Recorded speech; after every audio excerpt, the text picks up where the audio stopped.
Morning, good afternoon, good evening, wherever you are. Thank you for joining the Power Platform and Dynamics 365 technical update briefing for April 2022. This session is hosted by four of us. Myself, Maran Sampath, I'm the moderator for this session. I'll be answering questions on chat. I'm a Power Platform and Dynamics 365 customer engineer.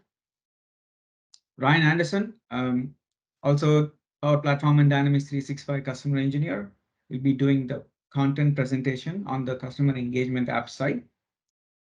We have Tom Stumpf, also customer engineer on the finance and operation app side of Dynamics. You'll be the moderator for this session.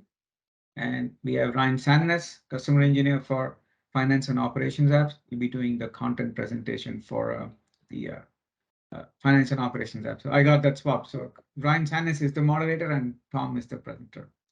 Thank you. With that said, Ryan, over to you. All right, thanks, Madan. So we can jump into our content here. Just one other quick thing: this slide deck is available out on the blog. So all these links that we're going to be going through will be available to you if you want to download the PDF version of this out on the blog. Also, just a quick announcement that we are recording this meeting. So let's jump into the featured news. So first off is our release wave 1 for 2022.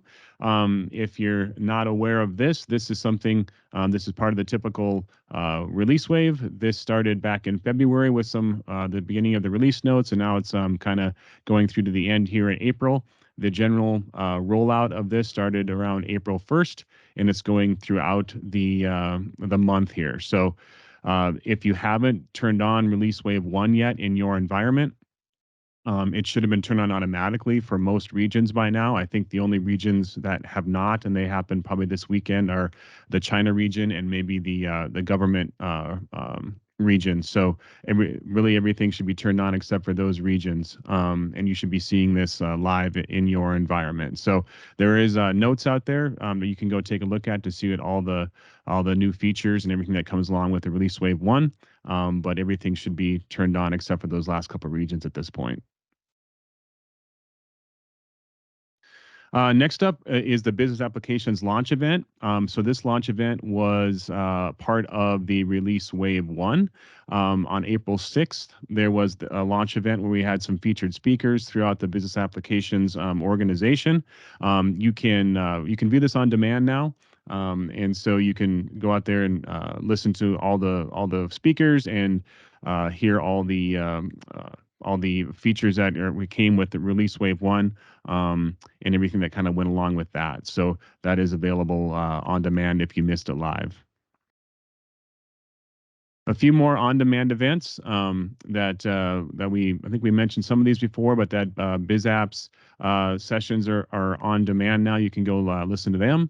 The Microsoft Ignite is also on demand, and then coming up will be Microsoft Build, and that's May 24th through the 26th. So if you haven't registered for that, make sure to do so. There's also a Power Platform community call that happens on the third Wednesday of each month. And so definitely take advantage of that. There's a lot of good information there. They go through kind of some of the kind of the new features that are coming up, but then also do some demos and that kind of thing. So pretty interesting. So the April 2022 recording is available now. So you can check that out. There's a blog that has more information there as well.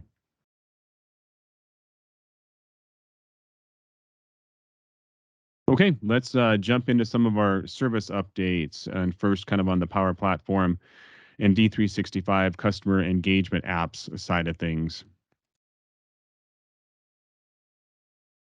All right, so we talked a little bit about the release wave 1 already for 2022, but there's lots of good information out there around understanding the release wave updates and kind of how to manage those, what's included in those, the release schedule, information on how to opt in early on those release waves to turn that on in your dev or test environment, some of those type of things. So if you're not taking advantage of that, definitely do so. There's also some tips there around managing notifications. So you can stay informed with notifications in the message center, and then also you can turn on email notifications for admins using PowerShell, and there's a link there on how to do that. Some of the key dates, again, so this was for the 2022 release wave 1. The regional deployments of release wave 1 are shown here with some of those key dates. Like I mentioned before, most of the regions should already be seeing this. The North America region was last weekend. The only regions really that are left are China and then GCC and the DoD region. So make sure you're aware of that. Again, it should be already rolled out in most of the deployments. But this schedule is available for each release wave as it comes out. So there'll be another one in the fall in October for the release wave 2, and we'll be posting those regional deployment dates when they become available. As far as other service updates, the first one here is the Power Apps update. So there's kind of some different updates to be aware of. One is the unified interface update, and that's what you would see if you're using a Dynamics 365 app or a model-driven app. Again, these are rolled out regionally, so you can take a look at those. There's also separate released versions for the Power Apps Studio, and then also the maker portal of make.powerapps.com. So separate versions there to be aware of. You can click in on any of these links and get the details on what's a part of each one of these releases, but just be aware that those do get rolled out regionally. So the same update may not be available in each region at the same time, but there is an article there that shows which versions are in which region. On the Power Apps update side, kind of same thing. These are rolled out in different stations. So you can see there that the versions may be different in those different stations. Again, there's a released versions article that shows all the different versions and goes through what's in each one of those and some release notes. There's also the Power Automate desktop version or release notes there. So the latest there is the April update. And so if you're using Power Automate desktop, you can see what's the latest and greatest there. And then for Power Automate mobile, that's coming soon as far as the released versions and release notes. We should be seeing that sometime soon. So if you're using the mobile version, we'll get more details there. On the Power BI side, lots of updates on that one. The April 2022 update is available. There's actually a good video that goes through a lot of these updates. So take a look. I won't go through all of these now, but if you're using Power BI, just realize that usually that comes on a monthly basis, those updates. So take a look at that page, and you can take a look at all the updates that are coming that have come in the April update and going forward. A few deprecations and retirements that we wanted to announce. The WS Trust organization service proxy, this is one that's kind of been announced. It was announced previously and has been ongoing. If you're not aware of this one, or if you haven't been seeing any notifications around this, you're probably okay at this point. This was effective in April, so this month that this was going to be retired. And so for those people using this, there's definitely some guidance out there on how to go about making those changes. Like I said, for most people, since this was effective in the first part of April, if this was an issue, you'd probably be seeing it in your environment. So, and there were notifications set out for environments that were using this. So, but just be aware of that one. Also, there is the OData version 2.0 service removal. That's coming later in the year, November, likely there. So that is a endpoint, and that was introduced back on CRM 2011. And so that was deprecated back on version 8 of CRM. And so there's very little usage of that today. So that's going to be getting removed later this year. And then lastly, I wanted to mention the data export service deprecation. The deprecation was effective back in November.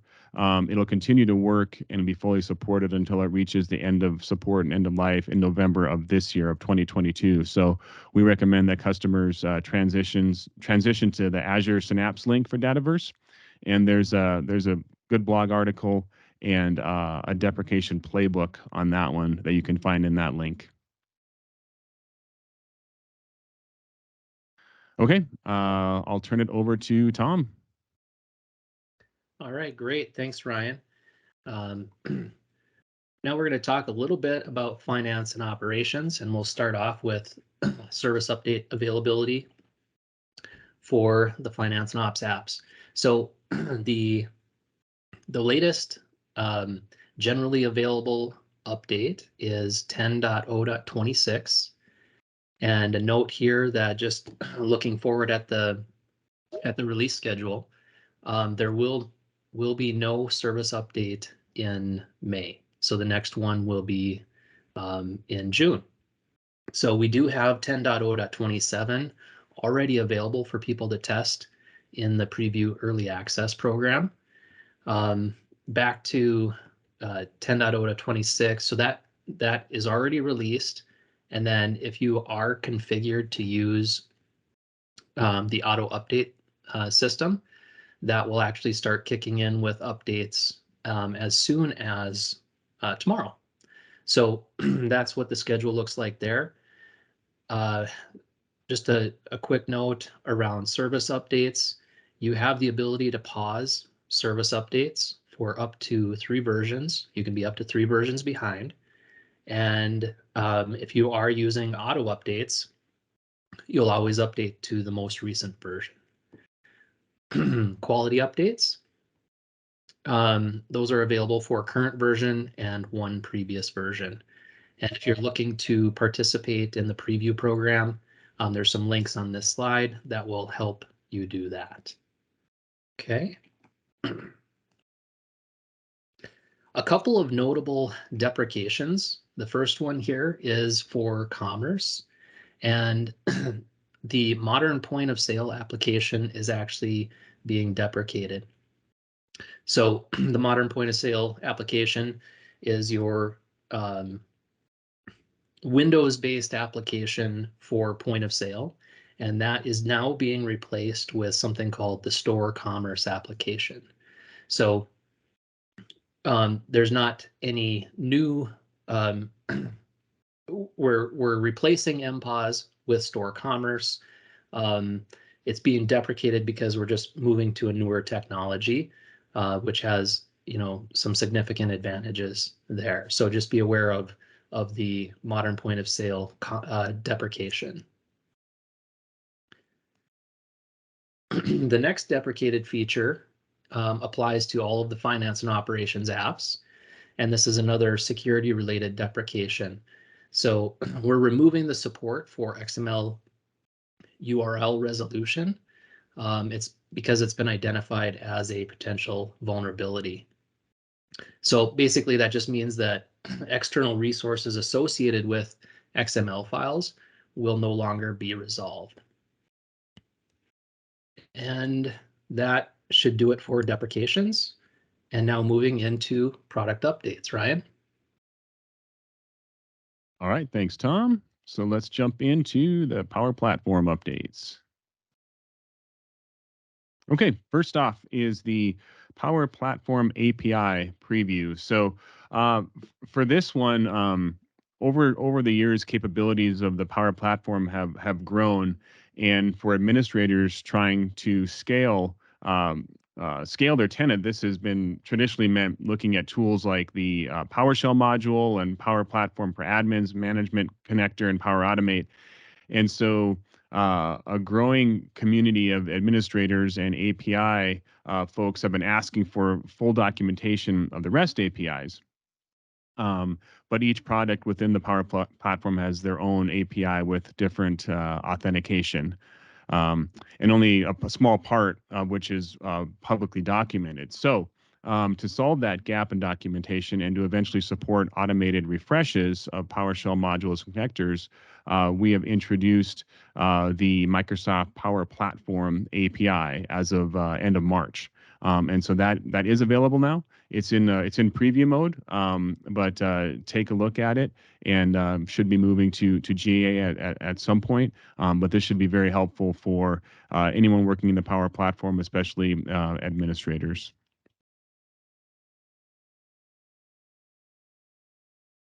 All right, the next update is around monitoring Dataflow refreshes with the Power BI dashboard. And so we're pleased to announce an enhanced way to monitor your Dataflow refreshes with Power BI. You can use managed Dataverse tables now to report over the Dataflow refresh history. You can use the Dataverse connector in Power BI to set up that dashboard. There's two different tables in Dataverse with details about refreshes, and we populate those tables with new data automatically after each refresh. So there's the Dataflow refresh history, which contains the overall Dataflow refresh history. And then there's also the entity refresh history, and that contains data of all entities involved in those refreshes. So you can use the new tables.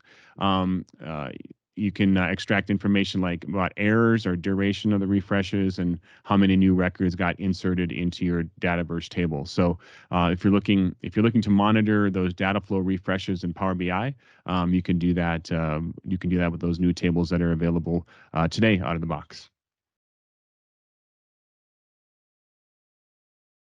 All right, Power Platform tools for Visual Studio Code. And so we're announcing the general availability of these tools for Visual Studio Code, in addition to our monthly Power Platform CLI refresh. With this new capability, we're announcing beyond just the terminal interface for the Power Platform CLI and Visual Studio Code, we've added, there's now graphical elements that let you take advantage of the real estate that Visual Studio Code offers. So new UI capabilities. You can install apps from AppSource, and you can also do solution versions again there. So take a look at that if you're using Visual Studio Code and Power Platform tools. All right, jumping over to Power Apps. So this is kind of a cool one. There's a public preview now of RAP for Power Apps. So RAP brings mobile application development platform capabilities to Power Apps. So it's a no-code mobile app development, which makes mobile apps you can make mobile apps with no previous experience. You can manage the mobile app builds. You can implement seamless end-to-end branding in these. You can use multiple Canvas apps within one single mobile app, which is kind of cool. And then you get enterprise governance with this with Microsoft Intune. So you can use RAP to basically create these Power Apps as standalone apps on mobile devices, either for Android or iOS. So previously there was the Power App app that you can access all the apps through, but now you can break those out and make them standalone apps using RAP. So pretty cool capability here.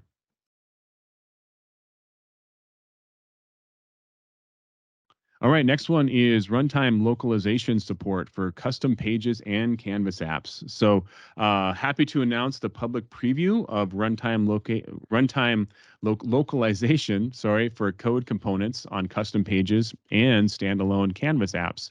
So this is in line with model-driven application behavior. Custom pages and standalone Canvas applications can now dynamically display themselves in user-preferred language. This not just enables all code components to align seamlessly with the host application language, but also provides significant runtime performance optimization. So you now have that ability for localization support on custom pages and those standalone Canvas apps.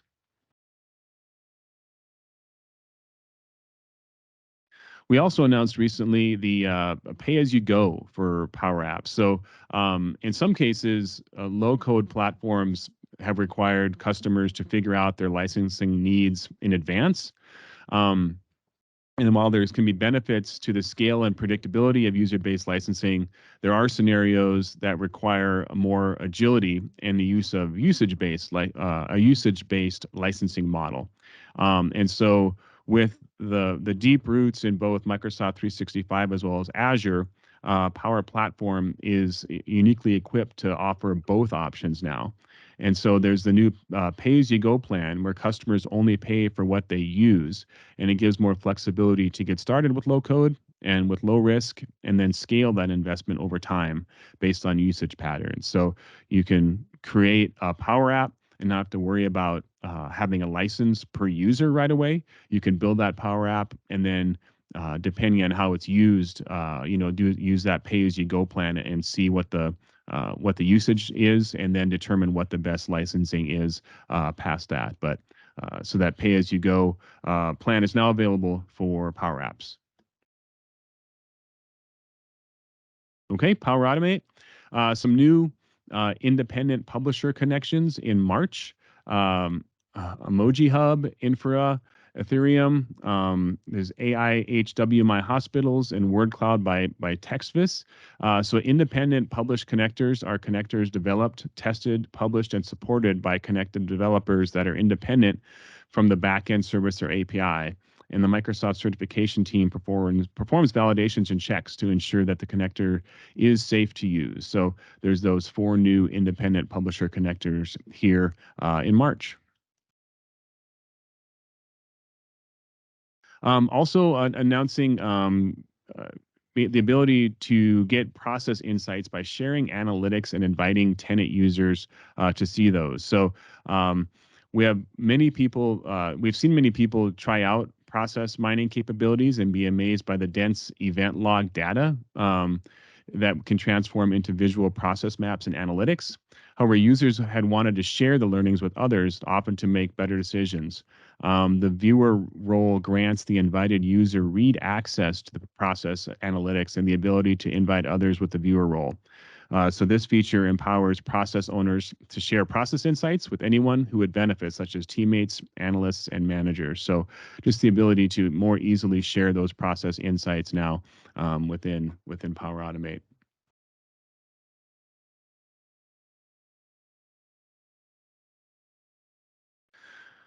Okay, and then next up is the ability to automate your workday with workflows in Teams. So automating routine tasks has become a fundamental part of work in our organizations, and we're providing easy-to-use workflow automations powered by Power Automate that you can get directly from the Teams store.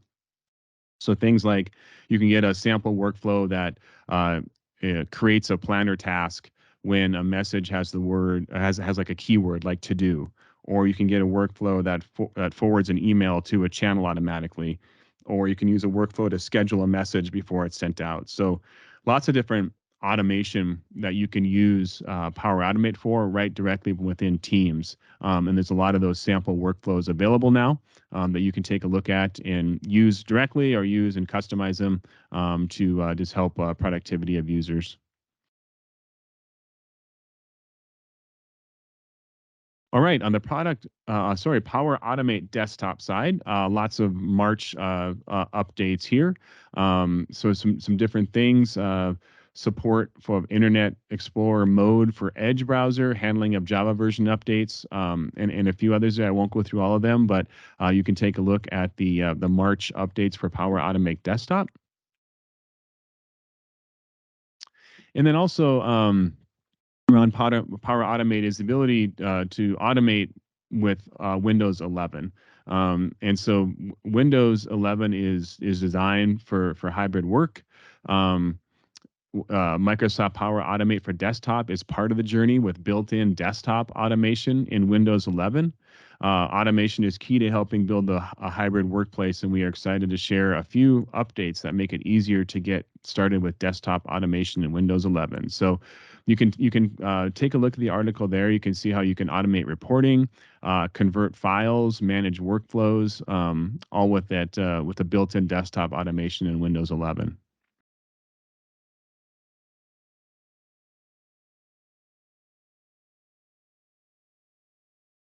All right, a few things on Power BI.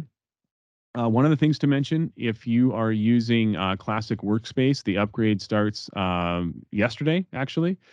So tenants can choose how to handle those empty V1 workspaces, but there will be an automatic upgrade process of all existing V1 workspaces. So you can choose, if you have an empty one, how you want to handle that, and that's all described in the article.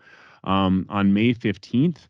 Microsoft will begin incremental deletion of those empty V1 workspaces. So again, you can go in and choose how you want to handle those. You can block that, but on May 15th, that'll start happening. And then on June 15th, the scheduled completion of Microsoft's automatic upgrade process for remaining V1 workspaces will happen. So just be aware of those if you're using those classic V1 workspaces.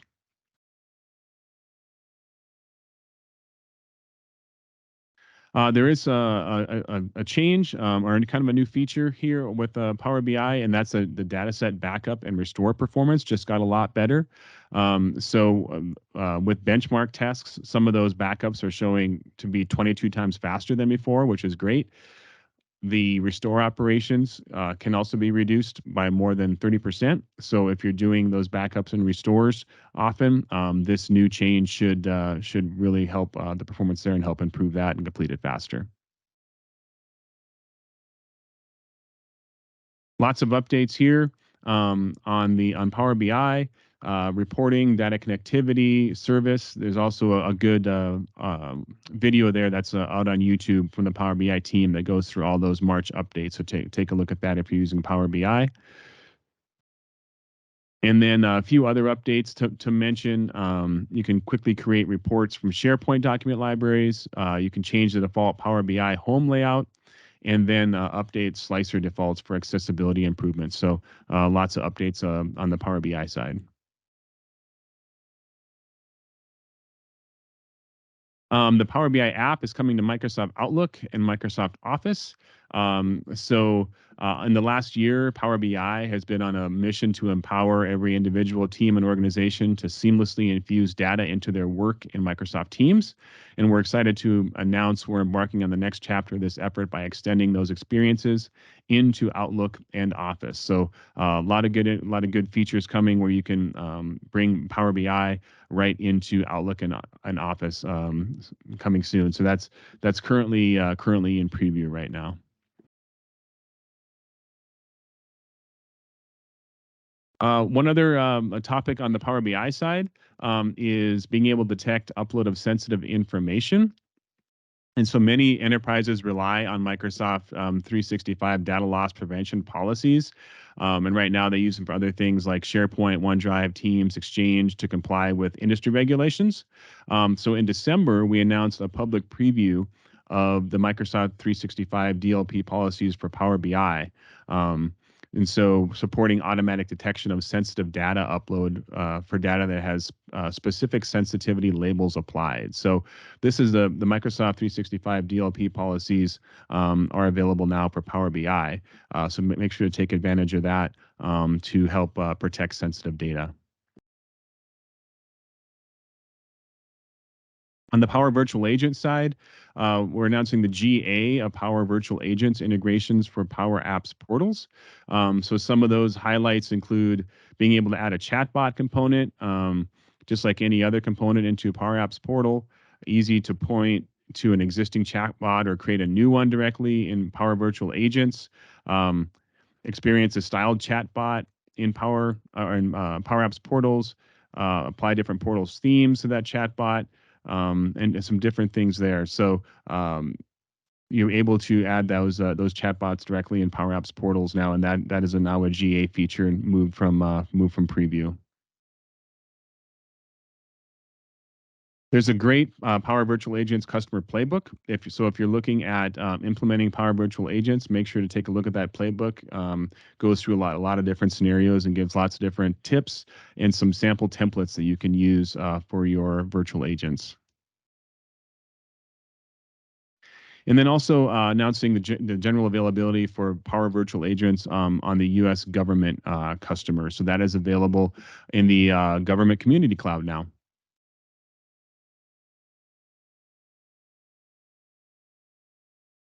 All right, on the Dataverse and Dynamics 365 side, we just wanted to mention there is a new release planner that is available. It's currently in beta that is available. Previously, the release notes were always either in that PDF or on the doc site in the release planner. Now there's a separate site where you can go to and see the different features that are coming in Dynamics 365 and Power Platform. So it's very interactive. There's more, you can get more details on those features. One nice thing is you can do sorting and filtering. So you can filter or sort by category or even release date. So you can get all the features you want from a specific month. You can also do, if you log in, there's a feature called My Release Plans where you can actually go and follow different features that are coming in the release. And so if there's certain ones that you want to keep track of, you can add those to your release plan and then follow those as the release progresses. It also shows which features have been updated over time. So, these features, they're sometimes can be kind of a moving target. So even the dates can change or certain parts of the feature can change. So with the new release planner, it actually shows which ones have been updated, which is pretty nice and a big improvement from just the static PDF document. All right, Tom, back to you. Great. And Ryan, that release planner is a great option. In fact, that's I'm a big user of it myself when we're preparing for what we're going to present. So moving on to some finance and operations updates. There's a couple of different user interface related features that are coming out. The first one I'm going to talk about is the ability to select and change tile sizes within a workspace. So basically with this one, historically, the medium or 2x2 tile is the only option we've had when adding tiles to a workspace. Now you have the ability to choose from 4 different sizes. So depending on what type of information you're pinning to a tile, the layout of your workspace, it gives you a lot more flexibility in how things look and feel. So that is a nice new UI feature that is available with version 10.0.26. Okay. The other UI enhancement that I'm going to talk about here is the switch from horizontal scrolling within workspaces to vertical scrolling. So,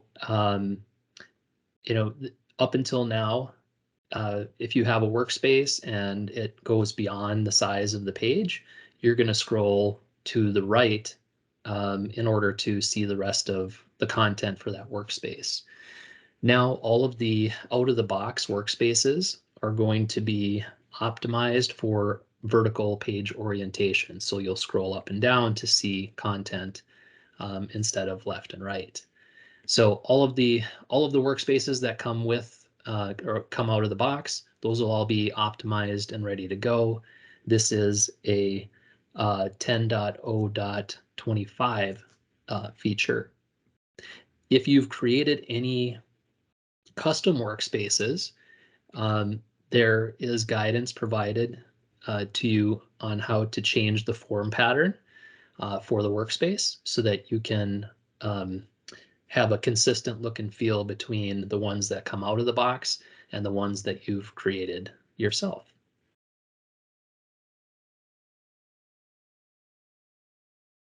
All right, the next feature that I'm going to talk about for finance and operations is batch priority-based scheduling. And this is a 10.0.25 feature.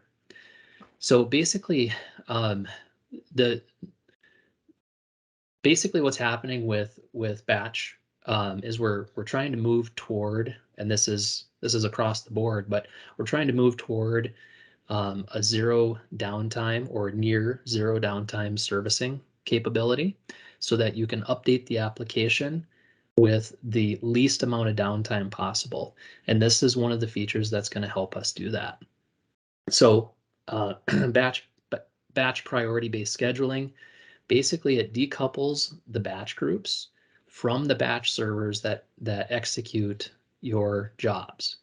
And it allows you to define priorities for these different batch groups. So historically, the way it has always worked is you create a batch job, and that's the business logic that you're going to execute. And then you assign that batch job to a group, and that group tells the system which servers are going to execute it for you. Well, in a servicing operation, you're going to have to update when a servicing operation is happening, certain batch servers will go offline, and that's going to interrupt batch activity. So we want to get away or decouple the jobs from the actual servers executing them. And how we do that now is instead of assigning jobs to a group, which specifically call out the servers to execute them, we're assigning them to pools based on priority. So in the graph here, it's showing how we have the ability to assign priorities. And so if you have something that's low priority, normal, high, critical, and then we even have the ability for reserved capacity. So if you have a batch job that you know has to have resources dedicated to it, you can put it in the reserved capacity pool. The weighting system, 5%, 10%, 15%, 30, and 40. It's not configurable, but what it's doing is it's telling you that something in the critical area has a heavier weight, and you'll be picking up more critical tasks than you will high or normal or low. But low, normal, and high will still obviously have some batch capacity for them, but they'll execute, they'll be picked up at a lower rate. Okay, so I think those are the key things with this one. And again, it's all about enabling priorities. You can assign priorities at the group level. You can assign priorities at the job level. And then it's all about getting to that near zero downtime servicing. Okay. All right, the next one here. This is a new feature that has come with 10.0.25, and it's the ability to run custom X++ scripts with zero downtime. So the way you get new code into the finance and operations application is you compile a deployable package, you upload it into Lifecycle Services, and then you perform a servicing operation. That servicing operation incurs downtime. So it's not always the most desirable way to get a small piece of code into production for something like a data fix. So if you have kind of the scenario where this is designed for is a scenario where you have maybe you imported bad data, or there's some sort of a data fix that you need to execute. You can create a small deployable package and then put it into production on its own to execute a data fixing script. So that's really what this is intended for. Maybe you have a support case open and then you need to fix data, or you imported bad data into the system and you want to fix it. It's not really meant for introducing new features or anything like that, but it is mostly just for data fixing situations, so you don't have to incur downtime to run a script. Okay, and this is a good option because if you're running it this way, it allows the system will automatically adjust any sort of related tables based on the data that you're changing. And then you'll also get feedback from the system, so you can compare, expected record counts to affected record counts, things like that. All right. Now on to the Learning Corner. Ryan? All right. Thank you, Tom. So first off, on the Power Platform side, we have a number of YouTube videos out there from our Power Cat team that are great. So lots of good topics there. Command line interface for Power Platform, modern advanced find. So a lot of the things that we've talked about on this update briefing. Some of those same topics. There's some good videos out there for that. So if you haven't looked at those, make sure to go out there and check those out. Subscribe to the channel because they produce a lot of great content on the latest features that are coming for the Power Platform. On the Power App side, for Power Apps portals, again, there's a number of good articles available for Power Apps portals that are new and describe some of these newer features, configuring the rich text editor controls in portals, configuring column permissions, data search in portals, configure a choices column in portals. So lots of good stuff there. So these links are available in the slide deck, and you can go out and take a look at these latest features on the Power Apps portal side. In Power BI, again, there's some great content that's available. The Power BI team does a great job updating everyone with their new features. I mentioned the link or the video previously, just on the monthly update stuff. They put that out there each month, so it's always good to review that. And there's also these Power BI webinars that are available. A lot of great information on Power BI there as well. So make sure you check those out. And there's a link there to check out the upcoming webinars, but also a lot of them that are on demand and recorded as well. So great content there for Power BI. Power Virtual Agents. There's some links here on the latest and greatest information for virtual agents, getting started with those, enhancing and managing those Power Virtual Agents. So if you're deploying those, make sure to review those resources because they can be a great help. And then on the Dynamics 365 and Power Platform side, there is a good YouTube video out there on D365 Commerce. And then also we have our D365 Power Platform podcast that this meeting will actually be posted on as well. So if you're listening on the podcast, thank you so much.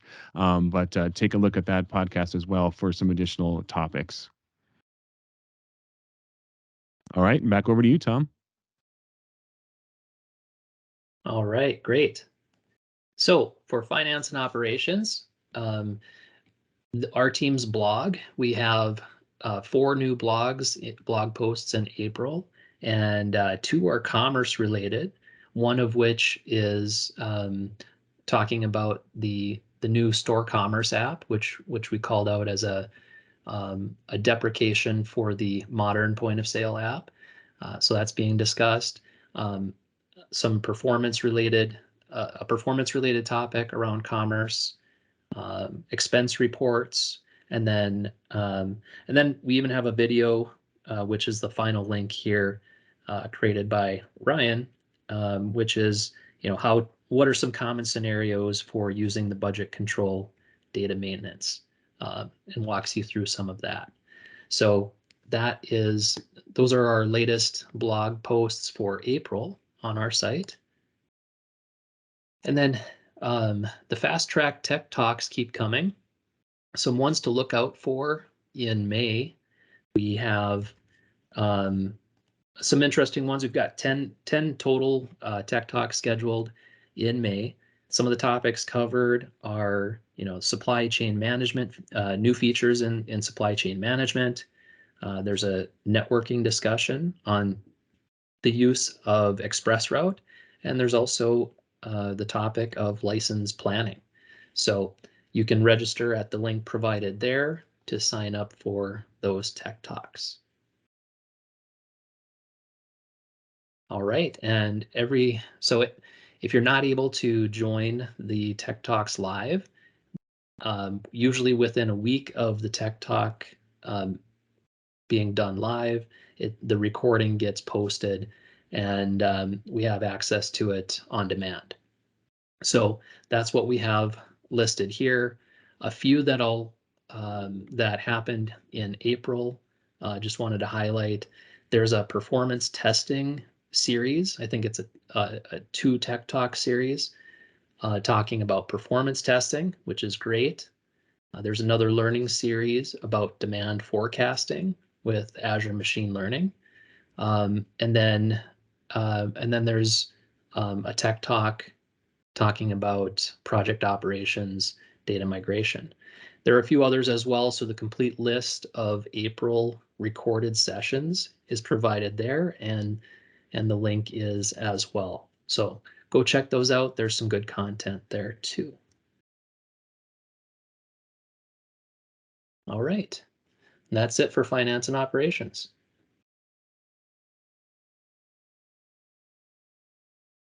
All right, well, thank you everyone for joining us today.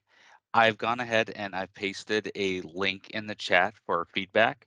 If you can take a moment to give us any feedback on how the technical update briefing was for you today, we'd greatly appreciate it. I want to thank everyone for attending. I want to thank our presenters and moderators for doing this for us today. And then just a reminder that today's presentation, both the slides and the recording, will be available online. So up at the top of the chat, I'll go ahead and paste them one more time here. But do feel free to come back and re-watch the recording if necessary, or grab the slides for all the great links that we put together for you today. So thank you very much and have a great rest of your day.